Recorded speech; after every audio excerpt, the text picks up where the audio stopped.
So మనం ఇక్కడ బండ్లగూడ జాగీర్ సాయిరామ్ నగర్ కాలనీలో ఉన్నాం. ఇక్కడ ఏకంగా 3 కాలనీలు మొత్తం కూడా మేము తీసుకుంటాము మూసీ ప్రక్షాళనలో భాగంగా అని చెప్తా ఉన్నారు. ఇక్కడ కాలనీ వాసులు మాత్రం భయభ్రాంతులకు గురవుతున్నారు. అండ్ వాళ్ళ వంతు ఫైట్ వాళ్ళు చేస్తా ఉన్నారు. ఒకసారి మనం మాట్లాడదాము. సార్ నమస్తే అండి. నమస్తే అండి. ఎలా ఉన్నారు అని అడుగుదామని అడగలేని పరిస్థితి. రోజు టెన్షనే మేడం. ఏ రోజు ఏం జరుగుతుందనేది తెలీదు. ఓకే. ఇక్కడ బేసిక్‌గా ప్లాన్ ఏంటనేది తెలీదు. ఓకే. ఇది చేయబోతున్నాము, దానికి మాకు ఇది ఇంత స్థలం అవసరము అనేది కూడా లేదు. మేము డెవలప్‌మెంట్‌కి అగెయిన్స్ట్ కాదు.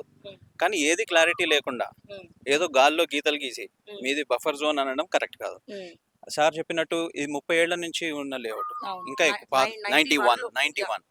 సో మేము కట్టుకొని ఇల్లు కూడా 17, 18 ఇయర్స్ అవుతుంది. ఇంకా హోమ్ లోన్ ఇంకొంచెం కూడా ఉంది, పూర్తి కాలేదు ఇంకా.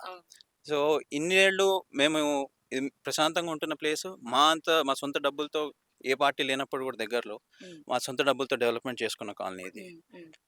సో మేము ఏది కబ్జా చేసింది కాదు, అన్ని గవర్నమెంట్ అప్రూవల్స్, బ్యాంక్ లోన్స్ అన్ని తీసుకొని కట్టుకున్నవే. ఇప్పుడు సెకండ్ జనరేషన్, థర్డ్ జనరేషన్ వాళ్ళు కూడా ఉంటున్నారు. ఇప్పుడు సడన్ గా వచ్చి మీరు బఫర్ జోన్ లో ఉన్నారు అంటే అది కరెక్ట్ కాదు. సో ఇంతకుముందు ఏదైనా చేంజ్ ఉంటే, ఇంతకుముందు ఉన్న బఫర్ జోన్ కి దాని ఏదైనా నోటిఫికేషన్ ఉందా, ఎట్లా ఏ బేసిస్ మీద చెప్తున్నారు అనేది కూడా మాకు ఇది లేదు. ఇప్పుడు ఈ రోడ్ చూస్తే 2 crores పెట్టి రీసెంట్ గా వేసిన రోడ్ చాలా నీట్ గా ఉంది సార్, చాలా బ్యూటిఫుల్ గా ఉంది. మీ కాలనీ చూస్తే ప్రశాంతంగా ఉంది, మొత్తం చెట్లు, ఇక్కడ చూసుకుంటే ఒక పార్క్ లాగా ట్రాక్ తయారు చేశారు, రోడ్స్ కూడా నీట్ గా ఉన్నాయి. పక్కన ఉన్నది బఫర్ జోన్ లాగానే ఉండాలనేది ఉద్దేశంతోనే కాలనీ వాళ్ళు సొంతంగా వాలంటరీగా 1 acre స్పేస్ ని మేము పార్క్ చేసుకున్నాం. ఏ గవర్నమెంట్ ముందుకు రాని టైంలో చేసుకున్నాం. తర్వాత అందరూ సపోర్ట్ చేశారు, అది వేరే విషయం. సొంతంగా మేము చందాలు వసూలు చేసుకొని మేము బిల్డ్ చేసుకున్న ఇది. సో గవర్నమెంట్ ఈరోజు బఫర్ జోను, గ్రీనరీ ఉండాలి, మూసి బాగుండాలి అంటారు. మేము మా స్థాయిలో మా ఎంత కెపాసిటీ ఉందో అప్పట్లో మేమే యాక్టివిటీ మేమే స్టార్ట్ చేసాం. కానీ ఇప్పుడు సడన్ గా వచ్చి ఇక్కడ ఏదో కడతామంటున్నారు. ఇదంతా తీసి కడితే కాంక్రీట్ జంగలే అవుతుంది కదా. బఫర్ మూసీకి ఎట్లా హెల్ప్ చేసిన వాళ్ళు అవుతారు. మూసీకి ఏదైనా చెయ్యాలి అనుకుంటే ఫస్ట్ దాన్ని క్లీన్ చేయాలి.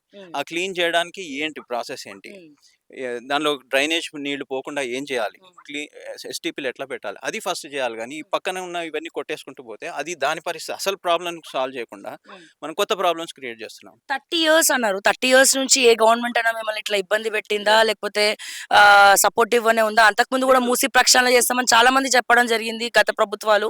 ప్రక్షాళన చేస్తా ఉన్నారు కానీ ఎవరు కూడా ఇట్లా బఫర్ జోన్లు గీసి మీరు ఖాళీ చేయాలి, మీరు ఇట్లా కబ్జా చేశారనే బేసిక్గా మా ప్రాబ్లం ఏంటంటే కబ్జా చేశారు అనే ఒక పాయింట్ తీసుకొని వస్తున్నారు. మేము అన్ని పర్మిషన్స్, అప్రూవల్స్ తీసుకొని కట్టినాయి. ఇప్పుడు చూస్తే ఫస్ట్ ఫ్లోర్లు, సెకండ్ ఫ్లోర్లు ఈ రీసెంట్ కట్టిన వాళ్ళు కూడా రీసెంట్ గా అప్రూవల్ తీసుకొని ఎవరు వాళ్ళంతా వాళ్ళు ఏదో ఇల్లీగల్ గా కట్టినవి కాదు. అందరూ మంచి ఎడ్యుకేటెడ్ కూడా. అందరూ మిమ్మల్ని చూసాక మీరు కబ్జా చేస్తారంటే కూడా ఏ రకంగా కూడా నమ్మకం కాదు. సో ఇంకా చెప్పాలంటే వేరే వాళ్ళు, బయట వాళ్ళు వచ్చి ఇక్కడ ఖాళీ స్థలం ఉంది కబ్జా చేయాలనుకుంటే కాలనీ వాళ్ళు అడ్డం నిలబడ్డారండి. థ్రెట్స్ కి ఫేస్ చేసి అడ్డం నిలబడ్డారు. ఈ పార్క్ చేసిన చోట కూడా మా ప్లాట్లు ఉన్నాయి అట్లా ఇట్లా అంటే కూడా లేదు, లేఅవుట్ లోనే లేదు, మీరు ఎట్లా వస్తారని అడ్డం పడిన కాలనీ ఇది. సో మేము ఈ రోజు ఏదో కబ్జా చేసామంటే మాకే బాధేస్తుంది. సో ఇట్లా ఇల్లు ఈ మధ్య కట్టుకున్న వాళ్ళు కూడా లోన్స్ తీసుకొని, అప్రూవల్స్ తీసుకొని కట్టుకున్నారు. సడన్ గా ఇప్పుడు వచ్చి మీది బఫర్ జోన్ అంటే ఇన్ని రోజులు గవర్నమెంట్ ఏం చేస్తుంది, అప్రూవల్స్ ఎట్లా ఇచ్చారు, ఇవన్నీ కూడా ఆలోచించాలి. ఆల్రెడీ మీరు దీని గురించి కొంచెం స్టడీ చేసి ఉంటారు. మూసీకి అసలు బఫర్ ఇది బఫర్ జోన్ అని, ఇది ఎఫ్టీఎల్ అని ఎక్కడ కూడా మెన్షన్ చేయలేదు. ఎక్కడ అంటే మేము ఎంక్వైరీ చేసినంత వరకు దీనికి ఒక సైంటిఫిక్ గా దీని బౌండరీస్ ఇవి, రివర్ బెడ్ ఇది అని ఎక్కడ కూడా రీసెంట్ టైమ్స్ లో ఎవరు చేసింది లేదు, ఏ గవర్నమెంట్ చేసింది లేదు. మాకు తెలిసిన వాళ్ళు మేము అప్రోచ్ అయినప్పుడు చెప్పింది ఏంటంటే 1930, 1940 ఆ టైంలో చేసిన ఫిగర్స్ తప్పితే రీసెంట్ గా ఏది జరగలేదు. సో ఇన్ని రోజులు ఇన్ని కాలనీలు ఇక్కడ పుట్టుకొని వచ్చాయి, ఎప్పుడు ఎవరు అబ్జెక్షన్ చేయలేదు. సడన్ గా ఈ రోజు వచ్చి బఫర్ జోన్ అనడం కరెక్ట్ కాదు అనేది మాతో కన్సల్ట్ చేసి ఏం చేయాలనుకుంటున్నారు అనేది ఒక ప్రాసెస్. ఒక మెట్రో రైల్ కట్టినప్పుడు నలుగురితో కూర్చొని నెగోసియేషన్ చేస్తారు, ఏం చేయాలనుకుంటే చెప్తారు. అట్లా కాకుండా ఎవరు వచ్చి మీ ల్యాండ్లో చేస్తున్నాము, ఇది మా ప్లాన్ అని చెప్పింది లేదు. ఊరికే గుడ్డిగా ఇట్లా ఒక ప్లాన్ గీసేసి మీరు బఫర్ జోన్ లో ఉన్నారని ఒక రూమర్స్ క్రియేట్ చేసి అన్నెసరీ టెన్షన్ బిల్డ్ చేస్తారు. ఎవరైనా వచ్చారా అండి మీ కాలనీస్ కి? ఎవరన్నా అంటే ఇప్పుడు ఏదో ఇక్కడ మీతో పాటు ఇంకో 2 కాలనీస్ కూడా ఏవో డిమాలిష్ చేసుకుంటున్నాం అని చెప్తా ఉన్నారు. జిహెచ్ఎంసీ అంటే మున్సిపల్ కిందకి వస్తుంది, బండ్లగూడ జాగీర్. ఎవరైనా వచ్చారా? అధికారులు ఎవరైనా రావడం జరిగిందా? లేదండి, ఇప్పటివరకు రాలేదు. బట్ మీకు ఎలా తెలిసింది మరి పోతుందని?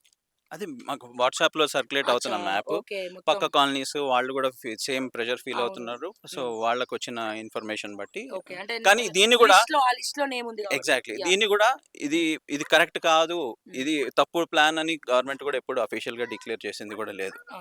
సో ఒక రకంగా ఒప్పుకుంటున్నట్టే. హ్మ్. హ్మ్. సో ఏది లేదు, ఇది చేస్తున్నామని కానీ ఇది కాదని కానీ ఎట్లాంటి కన్ఫర్మేషన్ గవర్నమెంట్ నుంచి లేదు. Yeah! Thank you sir. Sir